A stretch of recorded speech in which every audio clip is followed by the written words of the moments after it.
Tayong lahat ay manalangin. Salamat po na marami, O Diyos, dahil Ikaw, Panginoon, ang nagpapatunay sa buhay namin na Ikaw ay buhay at nanatiling buhay at nagbabago ng buhay namin, Panginoon. Marami ding salamat, O Diyos, dahil ang buhay namin ay patuloy mong pinapatnubayan upang umayon kami sa iyong dakilang kalooban at magkaroon kami ng tunay na layunin na ayon sa layunin mo sa buhay po namin. Panginoon, kung wala ka, O Diyos, hindi namin alam kung saan kami pupunta. Kung wala ka sa buhay namin, Panginoon, hindi namin malaman, Panginoon, kung ano na ang kahihinatnan namin. Subalit, salamat ng marami dahil Ikaw, O Diyos, ay buhay sa aming buhay. Natagpuan mo kami sa mga panahon na kami ay ligaw. Nandun ka, Panginoon, upang patuloy na iayon mo ang buhay namin ayon sa layunin mo. Dalangin namin, Panginoon, na patuloy kang mangusap sa bawat isa at itama, Panginoon, ang mga lakad ng bawat isa sa amin. Tulungan mo kaming maunawaan ang pag-uusapan po namin ngayon na iyong salita. Hayaan mong itago mong muli sa iyong likuran ang lingkod mo na gagamitin mo po, Panginoon. Hayaan mo ang kanyang bibig ay maging tagapagsalita mo, O Diyos, at ang mga salita mo lamang ang pawang maipahayag niya. Salamat po na marami, O Diyos. Ito po ang aming dalangin sa pangalan ng aming Panginoong Yesus. Amen at amen. Tayo po makakaupo na, praise God. Tayo po ay nagpapatuloy sa ating monthly series na Compass of the Soul. Okay. Saan nyo ba madalas nakikita, saan madalas ba ginagamit ang compass? Mostly, yan ay ginagamit ng mga sailor, ng mga navigator, para malaman kung anong direksyon nila. Lalo-lalo na yung mga nasa dagat. Sinusundan nila usually yung stars, kung saan sila naroroon. Pero kapag walang stars, talagang sila ay umaasa sa compass kung saan ba sila padireksyon. At pagka wala ang compass, usually ay nagkakaroon ng pagkakaligaw. Ang ating buhay, dapat may compass din tayo. Amen? Dapat meron tayong guide na kung saan susundin natin upang hindi tayo maligaw sa buhay nito at maitama yung ating pamumuhay. At ang ating compass ay walang iba kundi ang kalooban ng Panginoon sa buhay natin. Paano ba natin malalaman ang kalooban ni Lord sa buhay natin? Ano bang dapat natin gawin? Yan po yung pinakakonsepto ng ating series ngayon. Amen? Mahirap magdesisyon ng hindi ayon sa kalooban ng Diyos. Malamang mapapahama ka. Di ba? Pinaka-the best na sa bawat takbang natin, na sa bawat gagawin natin, ito ay naayon sa kalooban ng Panginoon dahil wala nang pinaka-the best na uri ng pamumuhay, kundi yung uri ng buhay na nanaayon sa kanyang kalooban. Pero ang big question, paano natin malalaman ang kalooban niya? Yun ang malaking tanong. At yan po yung ihimay-himayin natin, itong series nating Compass of the Soul. Pangalawang installment na po itong ngayong pag-uusapan natin. Last week, tinalakay ni Pastor Eric ang pinaka-foundation para malaman mo ang kalooban ng Panginoon. Ang pinaka-foundation para malaman mo ang kalooban ng Panginoon ay ang kanyang salita, ang Biblia. Okay? Yung tinatawag na revealed will. Minsan tanong na tayo ng tanong kung ano bang kalooban ng Panginoon, pero yung inihayag niya na, hindi pa natin alam. Bago mo malaman ang specific na punto ng buhay mo, bago mo malaman yung mga bagay na specific, kung anong course ang kukunin mo, kung saan ka pupunta, saan ka magtatrabaho, kung sino mapapangasawa mo, kung kalooban ba ng Panginoon yung pupuntahan mo o hindi. Bago mo malaman yon, alamin mo muna yung kanyang salita. Yung Word of God. Kasi ang Word of God, ito yung ating guardrail. Alam niyo po yung guardrail, yung guardrail, pagka ikaw ay nagbabaybay sa sasakyan, sa kalsada, merong guardrail yan sa magkabila. Pag lumampas ka doon, lalo-lalo na kapag ikaw ay gumagaygay sa gilid ng bundok, mga pasigsag-sigsag, kapag lumagpas ka sa guardrail, anong mangyayari? Laglag ka, aksidente ka. Yun ang salita ng Diyos. Yun yung guardrail natin sa buhay na i-reveal na sa atin. May mga bagay na nakasulat na, obvious na, hindi na dapat tinatanong. No? Kailangan lang i-memorize. Kailangan alamin lang natin. Okay? Hindi na pwedeng Itatanong mo pa ba kung liligawan mo siya, kung unbeliever naman siya? Obvious naman, di ba? Itatanong mo pa ba kay Lord kung tataya ka sa loto o hindi? Hindi naman sa loto, sa wedding kaya. Itatanong mo pa ba kung magsisinungaling ka o hindi? Itatanong mo pa ba kung itatago mo sa magulang mo yung relationship mo sa iba? Itatanong mo pa ba kay Lord kung ikaw ay mag-aaral o hindi? Obvious na yon. Amen? Lalo-lalo ako, estudyante pa. Itatanong mo pa ba kay Lord kung estudyante ka pa lang, nag-aaral ka pa lang? Itatanong mo agad kay Lord kung sino mapapangasawa mo? Of course, hindi. No? May mga obvious na binabanggit ang salita ng Diyos na hindi na ang kailangan na lang natin basahin. Amen? Sabi mo sa katabi mo, basahin mo na lang. Yun lang naman di ba? So, pero ngayon, ang pag-uusapan natin, yung pangalawa, o yung una, yung the revelation, o the foundation, okay? Ang Bible. Ngayon naman, ang pag-uusapan natin, the transformation.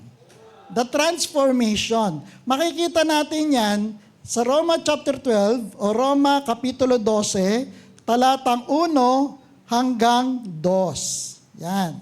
Babasahin natin, the transformation. Romans chapter 12 verses 1 to 2. Kaya nga mga kapatid, nakikiusap ako sa inyo, alang-alang sa maraming pagkakataong kinaawaan tayo ng Diyos, ibigay ninyo sa Kanya ang inyong sarili bilang mga handog na buhay, banal at kalugod-lugod sa Kanya. Ito ang tunay na pagsamba sa Kanya. Huwag ninyong tularan ang mga pag-uugali ng mga taong sa mundong ito. Hayaan ninyong baguhin kayo ng Diyos sa pamamagitan ng pagbabago ng inyong mga isip. Ito yon, yung pinaka-keyword, key verse natin. Para malaman ninyo ang kalooban ng Diyos, kung ano ang mabuti, ganap, at kalugod-lugod sa Kanyang paningin. Tingnan nyo para malaman ninyo ang kalooban ng Diyos kung ano ang mabuti, ganap, kalugod-lugod sa Kanyang paningin. Pero bago tayo tumuon dyan, para malaman, meron tayong babalikan na verse. Okay? First things first. First thing first. Verse 1, okay? Balikan natin yung verse 1. Kaya nga mga kapatid. Pag sinabing kaya nga, may pinanggagalingang idea. Okay? Merong binanggit si Pablo mula chapter 1 ng Romans hanggang chapter 11. Meron siyang inilahad doon. At doon naka-anchor itong chapter 12 verse 1. Parang nagsabi siya ng ganito, ito. Tapos sabi niya sa verse 1 ng chapter 12, kaya nga, ano yung sinasabi niya ron? Actually, mula verse chapter 1 hanggang chapter 11 ng Romans, binanggit niya ang patungkol sa layunin ng Diyos na iligtas ang tao. Simula sa pagiging makasalanan, sa pagiging pasaway, sa pagiging ligaw natin sa kasalanan natin. Tapos sinabi ni Pablo na hindi ka makakabalik sa Panginoon sa pamamagitan lamang ng pagsunod sa kautusan. Hindi ka makakabalik sa Panginoon sa kabila ng iyong pagkakasala sa pamamagitan lamang ng kautusan. Dahil kahit na sumunod ka sa kautusan, nagkakasala ka pa rin. Tama?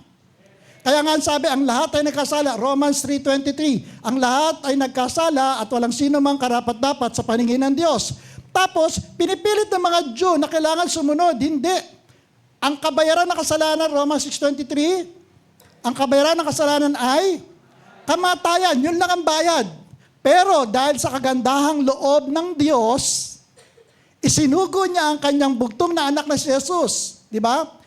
Kaya ang kabayaran ng kasalanan ay kamatayan, ngunit ang kaloob ng Diyos ay buhay na walang hanggan sa pamamagitan ni Kristo Jesus na ating Panginoon. Eto na, pumasok na yung grace ng Panginoon, yung mercy. Inilalahad niya na kung papaanong isinakripisyo ng Ama ang kanyang bugtong na anak para sa katubusan ng ating mga kasalanan. At dahil sa grasya ng Diyos, hindi dahil sa mabubuting gawa, hindi dahil sa kabutihan natin, hindi dahil sa pagsunod natin sa kautusan, dahil sa grasya biyaya ng Diyos. Magkakaroon tayo ng kaligtasan sa pamamagitan ng kamatayan ng ating Panginoong Yesus. Kaya nga pagdating sa Roma chapter 10 verse 9 and 10, ang sino mang magpahayag sa kanyang mga labi na si Jesus ay Panginoon at ideklara ng kanyang puso na siya ay nabuhay na maguli, siya ay maliligtas.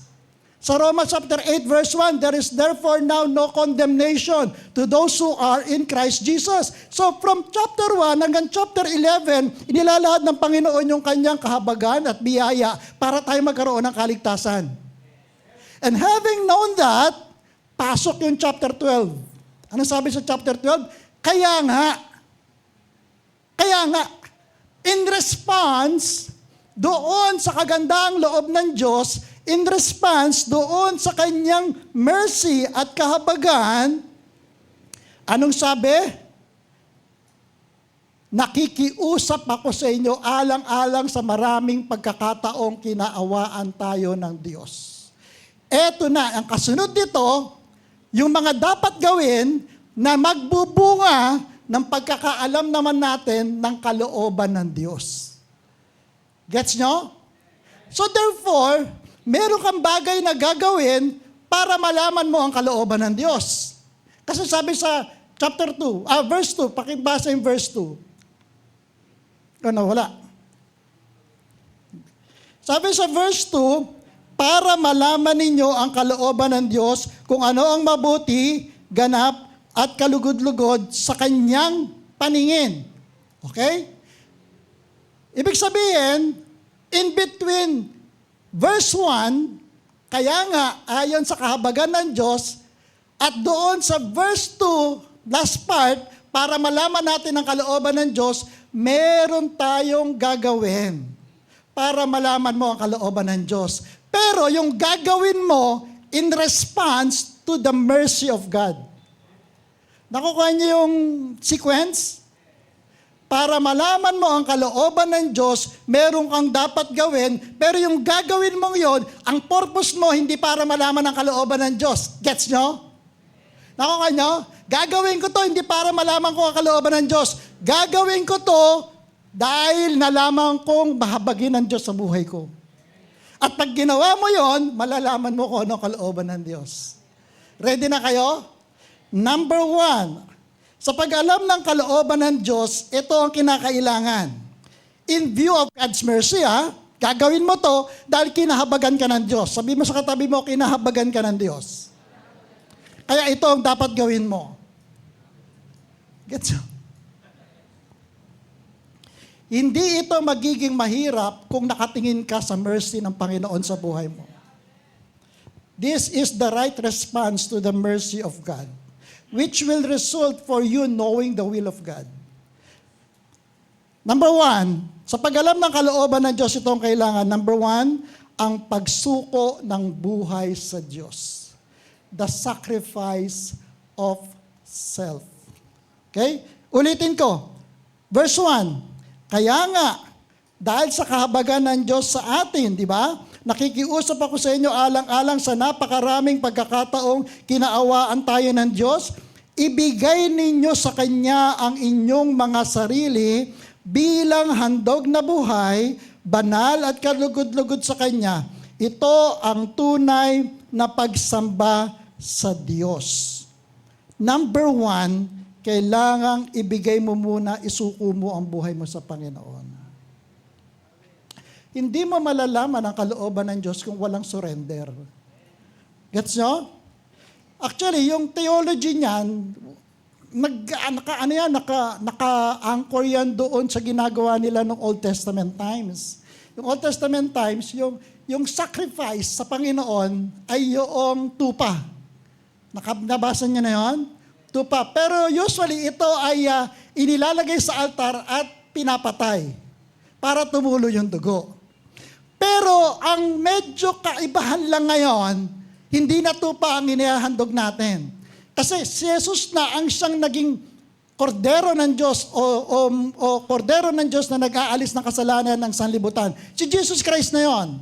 Ang ginawang paghahandog ng Old Testament times ay ilarawan lamang ng gagawin ng ating Panginoong Jesus. Si Jesus ang katunayan. So, nung sinakripisyo ng Panginoong Hesus yung kanyang sarili, tumulo yung kanyang dugo, napatawad tayo sa mga kasalanan natin. Pero, in response to that, kailangan tayo din maghandog ng buhay sa Panginoon. Pero this time, hindi na handog na patay. Handog na buhay. Anong ihandog natin? Yung ating mga sarili. So, ibig sabihin dito, living sacrifice handog na buhay. Ibig sabihin ng living sacrifice, every day, you will resolutely determine na ang buhay mo para sa Diyos. Hindi na yan para sa iba. Araw-araw. Kaya lang, ang malaking problema sa living sacrifice, minsan inilalagay sa altar para maging handog sa Panginoon, kaya lang dahil buhay, gumagapang palabas ng altar. Para bang ganito, pag Sunday, Lord, sa'yo ang buhay ko. Lord, sa'yo lahat. Kunin mo, gamitin mo ako, Panginoon. No. Pero pagdating pa lang sa parking lot o paglabas pa lang ng bahay, meron ng agad nakasalubong na kinaiinisan niya. Yun, tipo, no? Doon na nag-e-end yung kanyang pagiging living sacrifice. Parang sinasabi niya, Lord, kanina living sacrifice ako, pero bababa muna ako ng altar. Sinusubok ako ng taong ito eh. Uhubarin ko muna yung pagiging Kristiyano ko. Ibig sabihin ng living sacrifice talagang araw-araw isusurrender mo lahat. Isusurrender mo, hindi lang yung tithes mo, hindi lang yung Sunday mo, kundi isusurrender mo, maski career mo, maski love life mo, lahat. Para nang sa ganon, lahat ng area ng buhay mo para kay Lord lang. Gets nyo? Tanong mo sa katabi mo, gets mo? Lahat ng area ng buhay natin para kay Lord. Yun ang ibig sabihin ng pagiging banal. Hello? Ang pagiging banal ay hindi lang yung pag-iwas mo sa kasalanan. Para baka wala kang bayad ng kasalanan. No. Ang pinaka-literal meaning ng pagiging banal o holy, pagiging bukod, ibinukod ka para sa Diyos. Parang ganito yan. Parang isang simpleng ilustrasyon, meron kang toothbrush. Literally yung toothbrush na yon, hindi mo pagagamit sa iba. Sino dito yung nagpapagamit sa iba ng toothbrush niya? Pinapahiram niya sa kapitbahay niya. Hindi. Amen? Sasabihin, yaks, di ba? Yung toothbrush na yon, walang ibang gagamit nun kundi ikaw lang. So in a literal meaning ng holy, para yung toothbrush na para sa iyo lang. Walang ibang gagamit. Separated from the others. Kahit na maraming toothbrush dyan, alam mo kung ano yung toothbrush na sa'yo at hindi mo pagagamit sa iba dahil yun exclusive lang sa'yo. Yun ang pagiging holy. Gets nyo? So, ibig sabihin ng living sacrifice, holy and acceptable to God. Banal at kalugod-lugod sa Kanya. Ibig sabihin, inihandog mo yung buhay mo at walang ibang dapat magkaroon ng desisyon sa buhay mo kundi si Lord lang. Until magkaroon ka ng resolute na desisyon na ang buhay ko para kay Lord lang, mahihirapan kang alamin ang kalooban ng Panginoon. Why? Kasi most probably baka dumating ka sa ganito. Tatanungin mo kung anong gusto ni Lord, pero ikaw pa rin ang masusunod. Para ang gagawin lang natin option. Ang Panginoon. Lord, siya na ba? Siya na ba? Kung hindi naman siya, gawin mong siya. May mga ganun mga bagay kasi hindi ka totally sold out na gagawin mo kung ano ang gusto ng Panginoon sa buhay mo. Andiyan pa kayo? So, ibig sabihin, okay, ang tunay na pag-alam sa kalooban ng Diyos, pakinggan nyo to ha, ang tunay na pag-alam sa kalooban ng Diyos ay nagsisimula sa pagbigay mo muna ng opo bago niya ibigay ang ano. Gets nyo? Malalaman mo ang kalooban ng Diyos kung hindi mo muna aantayin yung kanyang kalooban, sasabihin mo na agad, yes, Lord. Ano man ang gusto mo, yes, Lord. Gets nyo? Bago mo malaman kung ano ang gusto ng Panginoon, kailangan desidido ka na kung ano man yon, gagawin mo yon. Para kay ano pa, tatanungin mo si Lord kung anong gusto niya, ikaw din naman na masusunod. Para kang isang anak na hindi nagpapaalam, kundi pinapaalam sa magulang kung ano yung gagawin niya.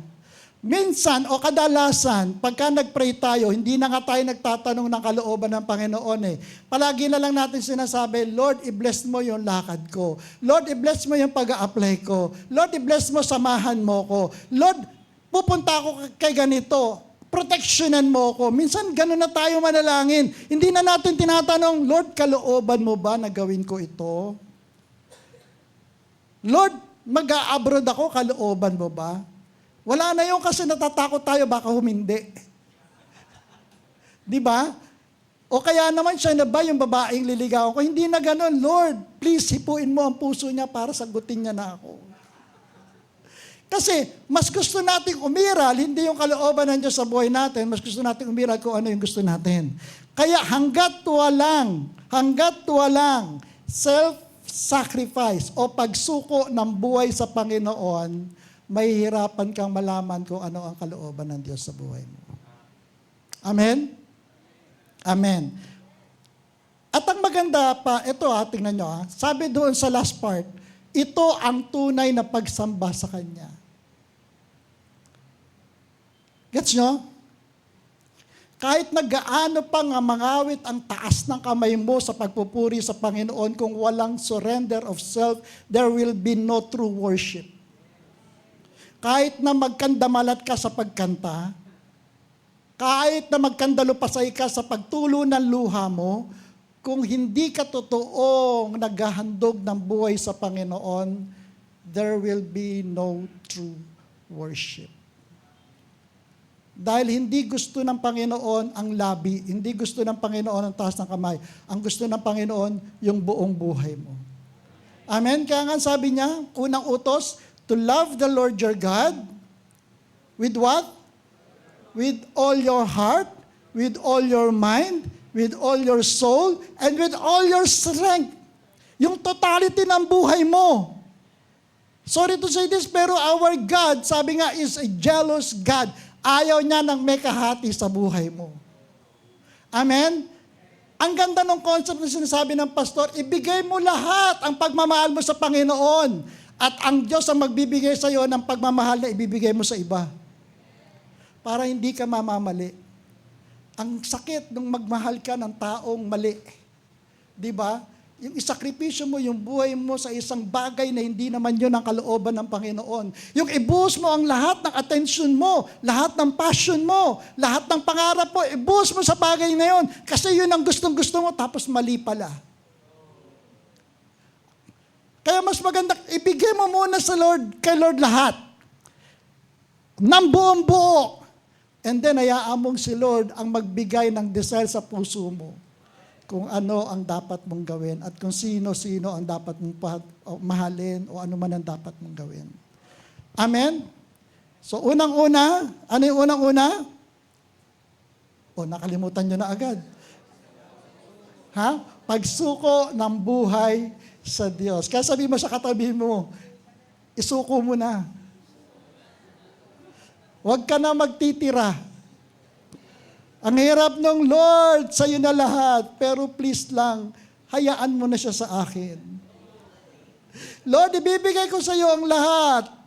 Pwede ba yung ngayong pangbuwan na to, akin muna? Lord, kaya, talaga naman susunod ako sa'yo, Lord. Pero, kulang ang budget ko eh. Huwag muna ito ngayon. Mas magandang, kaya nating ibigay sa hindi ko sinasabing madali. Pero pag ginawa natin to, you will never go wrong. Aayusin ng Panginoon ang buhay natin. Amen? Amen. So, ang pakikinig sa tinig ng Diyos ay nagsisimula sa yes, na inilalagay na natin sa altar bago pa naman natin malaman kung ano ang itatanong natin. Ito ay para sa taong desidido ng sumunod kahit ano pa ang ipagawa sa kanya. Gets nyo? Tanong mo sa katabi mo, desidido ka na ba? O, isuko mo na. Amen? Kasi, tingnan nyo, yung pagsuko ng buhay, yung pagdedicate ng buhay, yun daw yung pinaka-logical na way to worship. Logical meaning, ito yung pinakamatalino, yung pag-surrender ng buhay. Ito yung karapat-dapat. Aside from that, kapag wala yung pagsuko ng buhay, everything will be illogical. Mamamali ka lang. Amen? Number 2, nandiyan pa kayo? O gusto nyo tapusin ko na, number 1 pa lang. Number 2, hindi pa pwede. Pagkatapos kasi ng number 1, ang pagsuko ng buhay, susunod to. Ano yung pangalawa? Ang pagbabago ng isip. The renewal of the mind. Anong sabi sa verse 2? Huwag ninyong tularan ang mga pag-uugali ng mga tao sa mundong ito. Hayaan ninyong baguhin kayo ng Diyos sa pamamagitan ng pagbabago ng isip. Bakit? Kailangan baguhin ang isip. It is a very sad fact ng isip natin nagkaroon ng isang hulmahan, yung molde. Molde na hindi si Lord ang may gawa. Yung the way you think, the way you decide, the way you see things, the way you make decisions. Actually, lahat ng yon, nakabase yun sa molde ng pag-iisip natin. For example, kapag ka ikaw ay lumaki sa pananaw na, okay? Anak, sabi ng tatay mo, huwag kang magpapaargabyado. Pag sinapak ka, sapakin mo din. Di ba? May mga magulang na gano'n, di ba? Huwag kang papapi, labanan mo. Pag yung bata lumaki sa ganung molde ng kaisipan, pagdating sa school, may umaway dyan, ay, sige, guidance counselor palagi ang bagsak niyan. Hindi siya natututong magpatawad, maging diplomatic, di ba? Hindi natin sila natuturuan ng tama. Yun kasi ang molde ng mundo. Ano pa yung molde ng mundo? Gawin mo na lahat kung ano makakasaya sa'yo. Basta't huwag ka lang tatapak ng ibang tao. Amen? Basta't wala kang sinasagasaan. Gawin mo. Kaso marami tayong ginagawa na akala natin wala tayong sinasagasaan. Pero in reality, merong isang matindi na sinasagasaan natin. Hindi nga tayo sumasagasa sa tao, pero sinasagasaan natin ang damdamin ng Diyos. Dahil marami ang prinsipyo ng mundo ay hindi ayon sa kalooban ng Panginoon. Sabi ng mundo, ang equal mo, ang status mo, base sa kayamanan mo at base sa narating mo. Di ba? Pero ang sabi ng Diyos sa Biblia, life does not consist in the abundance of possessions. Your worth is found in being a child of God. Ang kahalagahan mo, wala sa posisyon, wala sa karir, wala sa kayamanan. Nasa kung sino ka sa harap ng Panginoon bilang anak ng Diyos. Sabi ng mundo, sige, labanan mo, karapatan mo yan. You fight, you get even. Di ba? Self-preservation. Sabi ng mundo, an eye for an eye. Pag sinaktan ka, saktan mo rin. Pero sabi ng Biblia, forgive as you have been forgiven. Do not take revenge, my dear friends. Sabi ng mundo, climb the ladder and dominate. Kailangan maging aakyatin mo yung corporate ladder. Kailangan madominahan mo lahat para ikaw ay maging successful. Pero ang sabi ng Biblia, to be great, you must be servant of all. Sabi ng mundo, follow your heart. Sundin mo ang puso mo. Kung saan ka masaya. Pero ang sabi ng Diyos, the heart is deceitful above all things. The Word of God is the truth. Yun. Ang daming mga bagay. Sa future and security, you only live once. No? Focus now. Gawin mo ang mga bagay na dapat mong gagawin dahil isang beses ka lang mabubuhay. Ayusin mo ang buhay mo dito sa mundo. Pero ang totoo, hindi ka lang isang beses mabubuhay. Tama ba yon? Pagkatapos ng buhay mo rito, merong buhay sa kabila. Pang walang hanggan yon. Walang hanggan sa impyerno o walang hanggan sa piling ng Diyos. Kung ang YOLO, ang iyong prinsipyo sa buhay, ang concept mo lang ng buhay mo, ang pananaw mo lang sa buhay mo dito, para pag namatay ka, sorry. Sabi nga ng Panginoon, mag-ipon ka ng kayamanan sa langit. Sapagkat doon, walang tanga nasisira sa kayamanan mo. Walang kalawang. Kaya, ang prinsipyo ng mundo ay talagang totally taliwas sa prinsipyo ng Diyos. Ang mundo, kadalasan nagdidikta ng ating values. Pero dapat, kung gusto mong malaman ang kalooban ng Diyos, baguhin mo na yung logic mo sa buhay. Dahil kadalasan, alam nyo ba, pag ang logic ng mundo ang sinunod, mapapahama ka. Kailangan logic ng Diyos. Why? Pag sinunod mo ang logic ng mundo, titingnan mo ang logic ng Diyos na kahangalan. Totally taliwas. Di ba? Tama? Paano mo i-decipher sa mind mo kung nandun ka sa logic na self-preservation, kailangan sarili ko muna bago ang iba? Paano ibabangga yun sa, kung gusto mo maging dakila, maging lingkod ka ng lahat. If you want to be great, learn to be the servant of all. Paano mo ibabangga yun? Kung ang logic ng mind mo o ang mindset mo o ang molde ng mind mo nandun sa punto na hindi ako muna bago ang iba. Na yan na madalas na umiiral. Kaya ang nangyayari ganito. Nahihirapan tayo sumunod sa kalooban ng Diyos dahil pagka ibinangga natin yung kaisipan natin sa kaisipan ng Diyos, yung kaisipan natin na minolde ng mundo, ibinangga mo sa gusto ng Panginoon, parang hindi logical para sa'yo.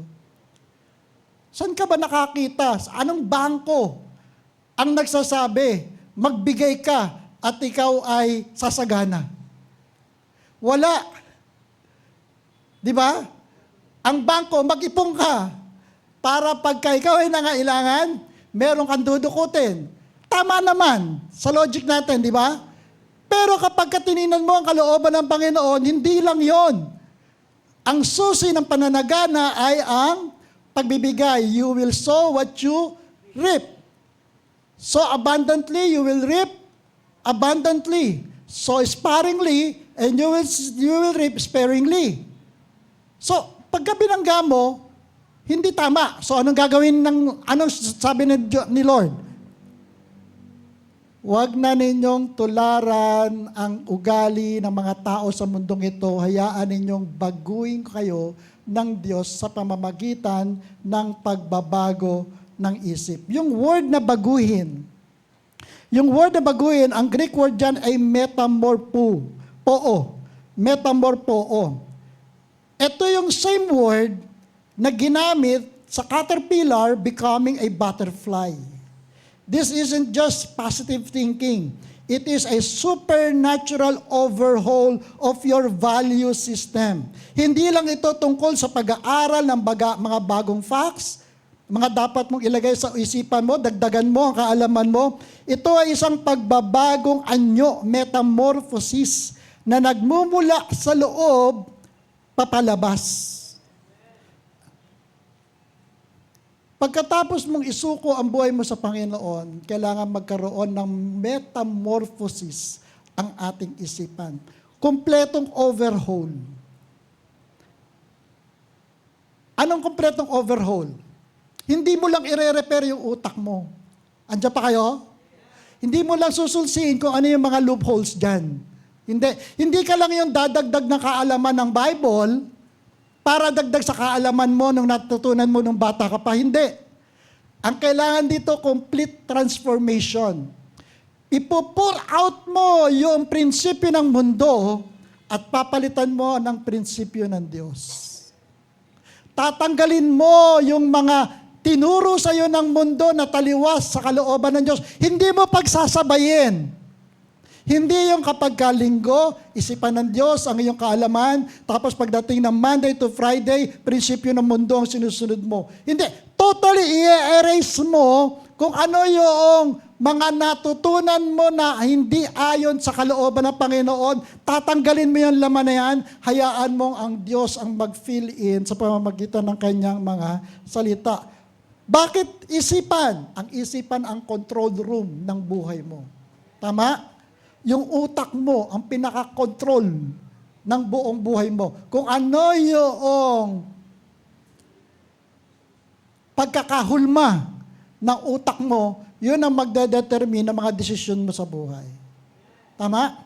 Kaya sabihin mo sa isip mo, sabihin mo sa katabi mo, baguhin mo na yung isipan mo. No. Medyo struggle ito. Why? Kasi merong isang puwersa na gustong mag-control ng isipan mo. No? Pinipilit ni Satanas na kontrolin yung isipan mo. Kaya most of the time, ang inaatake ni Satanas, isipan. Hindi nyo ba napapansin? Kapag hindi kayo busy, pagka wala kayong ginagawa, maraming naglalaro dyan sa isipan. Tama? O kaya naman, nagdadrive ka lang, gano'n, nagdadrive ka lang. Tapos merong nag-cut sa'yo, bigla sasabihin sa'yo ni Satanas, kita mo na, kinat ka, papayag ka ba nun? Hindi, habulin mo, sigawan mo, babaan mo yung shield ng window mo, tapos sigawan mo rin, gantihan mo. Di ba gano'n?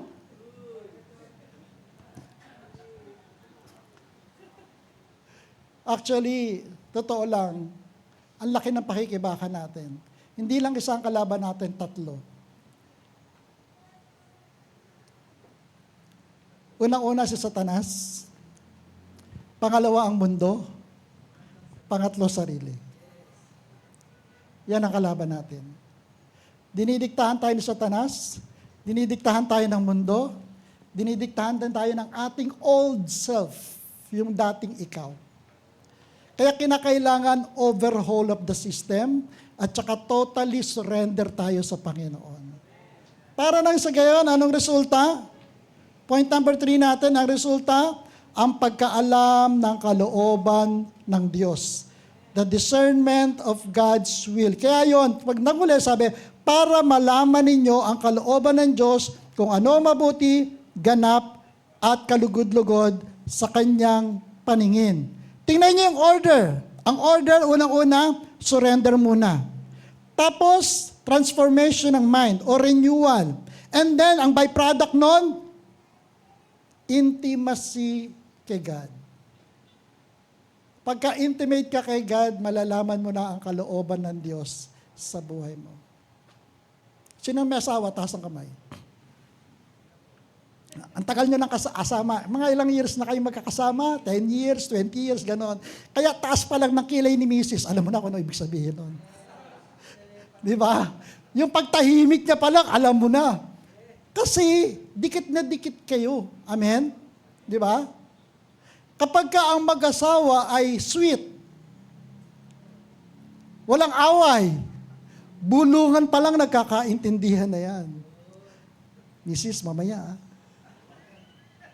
Pero kapag ka nag-aawayan, nagsisigawan na, hindi pa nagkakaintindihan.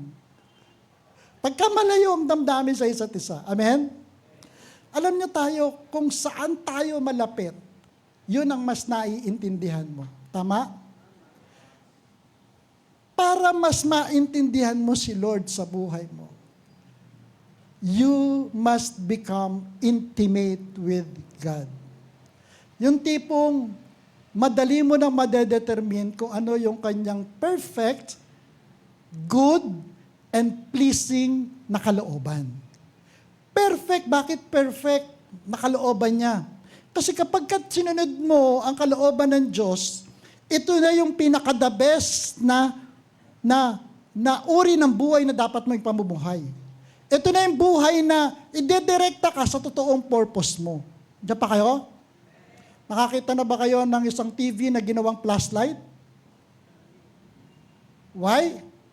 Kasi ang nag-ooperate, hindi marunong kung saan para yung TV. Dinala ba naman sa bundok, doon sa tribo, na wala pang nakakaalam kung paano gagamit ang TV. Nung binuksan nila yung TV, tuwan-tuwa yung mga tribal people dahil nagliliwanag.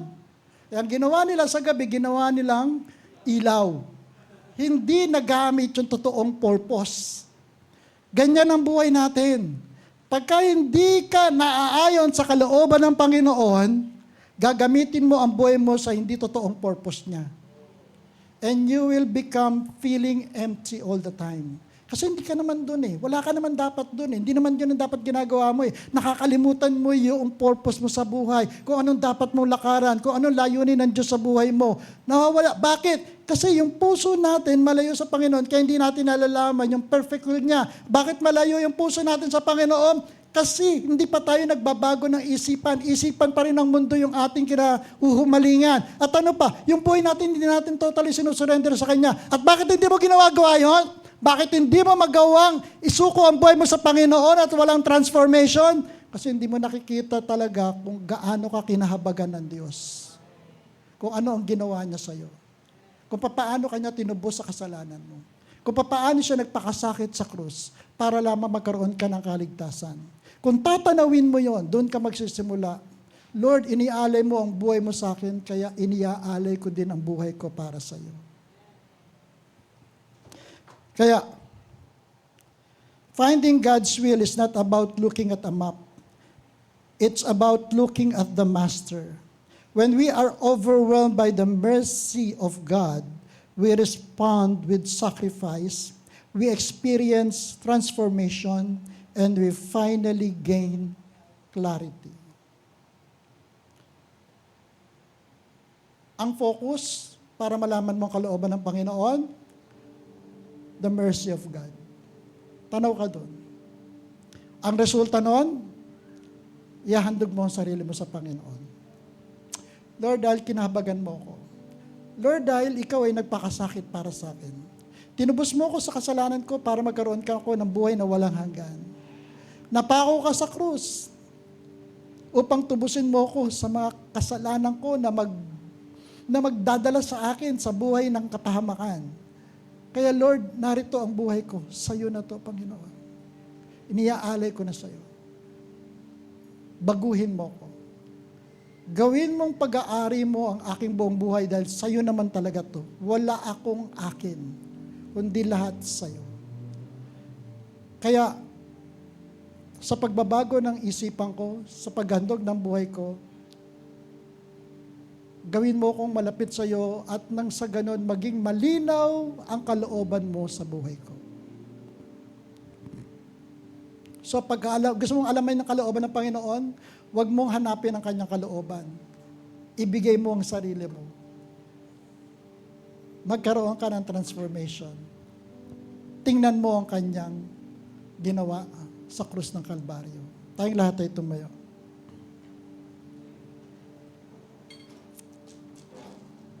Hallelujah.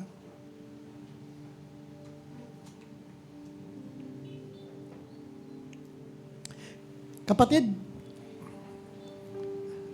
inialay mo na ba ang buong buhay mo sa Panginoon?